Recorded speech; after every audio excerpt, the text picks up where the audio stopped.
Assalamualaikum warahmatullahi wabarakatuh. Hari ini kita akan membahas materi tentang pertumbuhan dan perkembangan oleh saya, Nyi Elvira Handayani MPD, tentunya pada mata pelajaran biologi. Nah, pada materi pertumbuhan dan perkembangan ini biasanya ini akan dibahas untuk kelas 12 SMA ya. Baik, kita langsung saja ke peta konsep.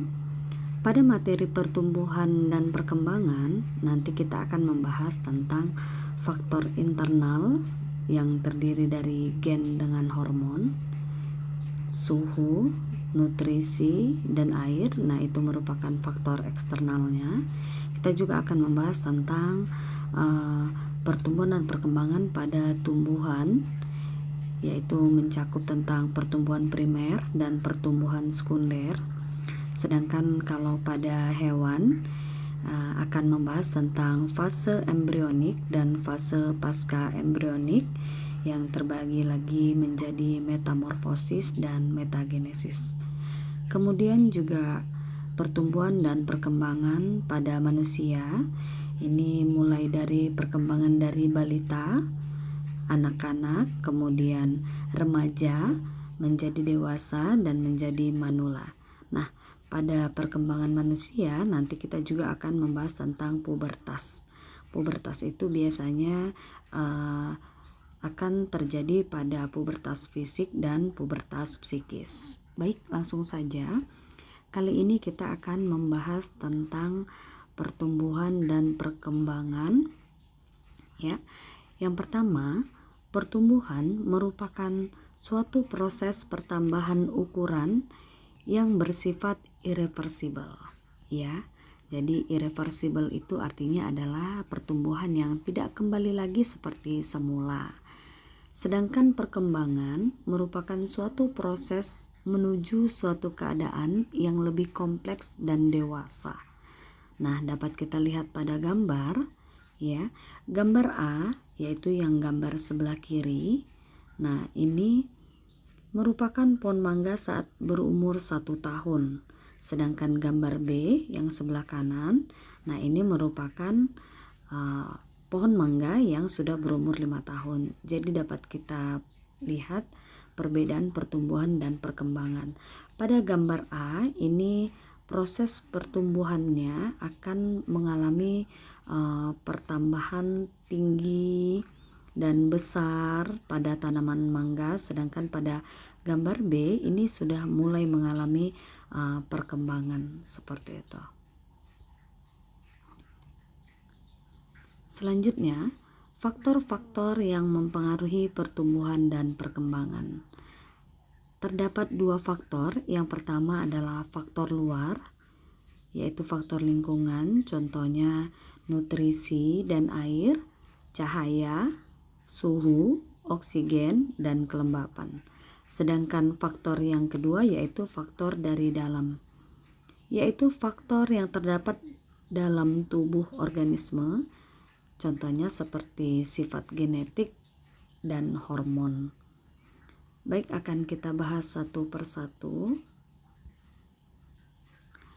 Yang pertama kita bahas yaitu faktor luar. Pada faktor luar, yang pertama yaitu nutrisi dan air. Nutrisi ini sering disebut sebagai zat makanan, ya. Fungsinya tentu sebagai sumber energi dan sumber materi. Biasanya sumber energi ini akan digunakan untuk sintesis dari berbagai komponen sel yang diperlukan selama proses pertumbuhan berlangsung. Nutrien dibedakan menjadi 2, yaitu makronutrien dan mikronutrien. Perbedaannya adalah makronutrien merupakan unsur yang dibutuhkan dalam jumlah yang banyak oleh tubuh. Sedangkan mikronutrien ini adalah unsur yang dibutuhkan dalam jumlah yang sedikit. Selanjutnya, tumbuhan yang kekurangan nutrien ini akan mengalami perlambatan proses pertumbuhan.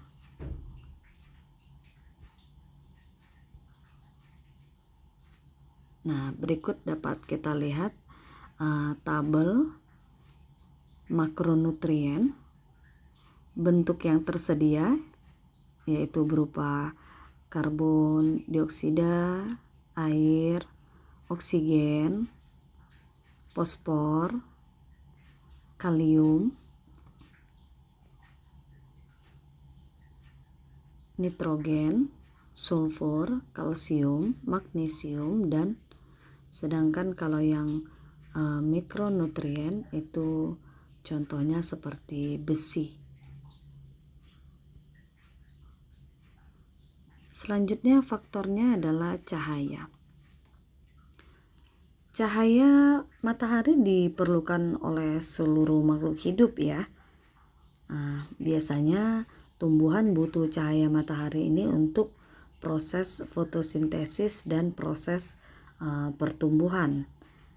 Dalam keadaan gelap, oksin merangsang perpanjangan sel sehingga bisa tumbuh lebih cepat. Tetapi tumbuhan tersebut akan mengalami etiolasi. Apa itu etiolasi? Yaitu tampak kuning pucat dan kurus. Nah, jadi pasti pernah ya melakukan praktikum perkecambahan pada tanaman kacang hijau yang biasanya kita meletakkannya yang satu di tempat yang terkena cahaya matahari, sedangkan yang satunya lagi di tempat yang tidak terkena cahaya matahari atau gelap. Nah, biasanya hasilnya akan sangat berbeda. Pada tanaman yang terkena cahaya matahari, biasanya daunnya akan lebih hijau dengan kondisi batang yang lebih gemuk dan pendek. Nah, berbanding terbalik dengan yang ditanam di tempat yang gelap. Nah, itu tadi yang dikatakan mengalami etiolasi. Biasanya jika tidak terkena cahaya matahari, kondisi daun akan kuning pucat dan batangnya juga kurus tapi panjang seperti itu. Nah, selanjutnya hewan juga memerlukan cahaya matahari untuk mengaktifkan provitamin D di dalam kulit menjadi vitamin D. Nah, biasanya vitamin D ini sangat bermanfaat untuk kekuatan tulang seperti itu. Selanjutnya, respon tumbuhan terhadap lama penyinaran yang bervariasi disebut fotoperiodisme. Respon tumbuhan terhadap fotoperiodik berupa pembungaan, dormansi, perkecambahan, dan perkembangan. Nah, dormansi ini sering kita kenal dengan istilah masa tunggu oleh biji untuk dia jatuh pada media yang tepat. Nah, jadi biji itu jika jatuh pada tempat yang tepat, apakah itu tanah atau media yang lainnya, maka masa dormansinya akan berakhir dan tanaman biji tersebut akan mengalami pertumbuhan proses perkecambahan. Respon ini dikendalikan oleh pigmen pitokrom. Ya, selanjutnya, berdasarkan pengaruh lamanya siang, tumbuhan dibedakan menjadi dua. Yang pertama, tumbuhan hari pendek. Yang kedua, tumbuhan hari panjang. Apa perbedaannya? Jika tumbuhan hari pendek, ini biasanya berbunga pada akhir musim panas. Saat matahari bersinar kurang dari 12 jam. Contoh tanaman yang biasanya disebut sebagai tumbuhan hari pendek yaitu bunga dahlia, tanaman stroberi, dan bunga krisan. Yang kedua, tumbuhan hari panjang. Kalau tumbuhan hari panjang ini biasanya berbunga pada musim semi. Nah, ini biasanya pada awal musim panas saat matahari bersinar lebih dari 12 jam. Contohnya yaitu tanaman gandum, kentang, dan sayur bayam. Nah, kemudian apakah ada lagi pengaruh lamanya siang pada tanaman? Ada yang disebut sebagai tumbuhan hari sedang. Nah, Jika yang dikatakan tumbuhan hari sedang ini biasanya berbunga jika mendapat penyinaran sekitar 12 jam. Contohnya yaitu tanaman kacang dan tebu. Nah, yang terakhir yaitu tumbuhan hari netral. Tumbuhan hari netral ini biasanya pembungaannya tidak tergantung pada panjang penyinaran. Contohnya yaitu tanaman mawar, bunga matahari, dan bunga anyelir. Baik, kita akan lanjut pada faktor yang berikutnya yaitu suhu. Semua organisme biasanya memerlukan suhu untuk bertahan hidup. Suhu berpengaruh terhadap kerja enzim dan fisiologi organisme. Suhu optimum yang paling baik untuk pertumbuhan yaitu 10-38 derajat Celcius. Faktor selanjutnya yaitu oksigen. Oksigen ini biasanya diperlukan oleh tubuh makhluk hidup untuk proses pernapasan. Selain itu, oksigen digunakan untuk oksidasi zat makanan agar menghasilkan energi yang digunakan untuk beraktivitas. Faktor selanjutnya yaitu kelembapan. Pada tumbuhan, kelembapan udara mempengaruhi proses penguapan air. Jika kelembapan udara rendah, maka penguapan air meningkat. Kelembapan tanah mempengaruhi kandungan zat organik di dalam tanah. Jika kelembapan tanah tinggi, maka kandungan air dan bahan organik dalam tanah semakin banyak.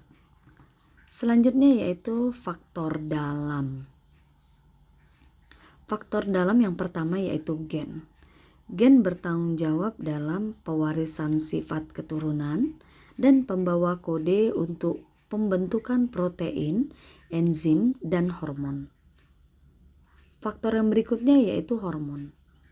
Hormon tumbuhan disebut fitohormon. Contohnya yaitu auksin, giberelin, sitokinin, asam absisat, etilen, asam traumatin, dan kalin. Baik, akan saya jelaskan satu persatu. Fungsi hormon auksin biasanya ini sebagai pengatur pembesaran sel, kemudian merangsang pembelahan sel kambium, meningkatkan perkembangan bunga dan buah, merangsang perkembangan akar lateral, menyebabkan pembengkokan batang, kemudian membentuk akar adventif pada tanaman yang biasanya dikembangbiakan secara stek, dan menghambat pertumbuhan tunas lateral. Sedangkan kalau hormon giberelin ini biasanya merangsang pemanjangan batang. Nah, kemudian juga merangsang aktivitas enzim amilase dan protease. Ini biasanya berperan dalam mencerna cadangan makanan. Hormon giberelin juga merangsang pertumbuhan tunas yang dorman, menghilangkan dormansi biji untuk memacu perkecambahan. Selanjutnya yaitu hormon sitokinin. Sitokinin ini biasanya merangsang pembelahan sel dan pertumbuhan sel. Kemudian merangsang pembentukan tunas lateral, memacu penuaan, memacu perkembangan kloroplas dan pembentukan klorofil, namun juga mempertahankan kesegaran jaringan pada tumbuhan. Kemudian ada hormon gas etilen. Fungsinya yaitu merangsang pemasakan buah, kemudian menyebabkan pertumbuhan batang menjadi tebal dan menahan pemanjangan batang. Nah, jadi biasanya pada proses pematangan buah itu biasanya yang bekerja adalah hormon gas etilen, sehingga buah pada tanaman itu biasanya lebih cepat matang seperti itu. Kemudian ada hormon asam absisat. Ini fungsinya adalah menghambat pembelahan dan pemanjangan sel, menunda pertumbuhan atau dormansi, sehingga membantu tumbuhan bertahan dalam kondisi yang buruk. Kondisi buruknya ini bisa saja karena kekurangan air atau cuaca yang ekstrim, juga kondisi tanah yang tidak mendukung. Kemudian merangsang penutupan mulut daun pada musim kering, membantu peluruhan daun pada musim kering sehingga tumbuhan tidak kekurangan air melalui transpirasi. Jadi biasanya ini juga berperan dalam pengguguran daun pada musim kering seperti itu. Kemudian ada juga hormon asam traumatin.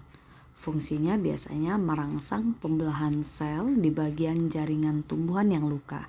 Nah, jadi kalau misalnya ada batang tanaman yang dipotong menggunakan pisau atau parang, nah tentu bagian yang terpotong itu merupakan bagian yang luka pada tumbuhan. Nah, biasanya hormon ini akan bekerja untuk perbaikan sel bagian yang luka tadi.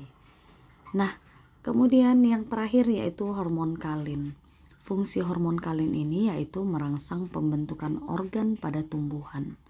Hormon kalin terbagi menjadi 4, yaitu rizokalin, kaulokalin, filokalin, dan antokalin.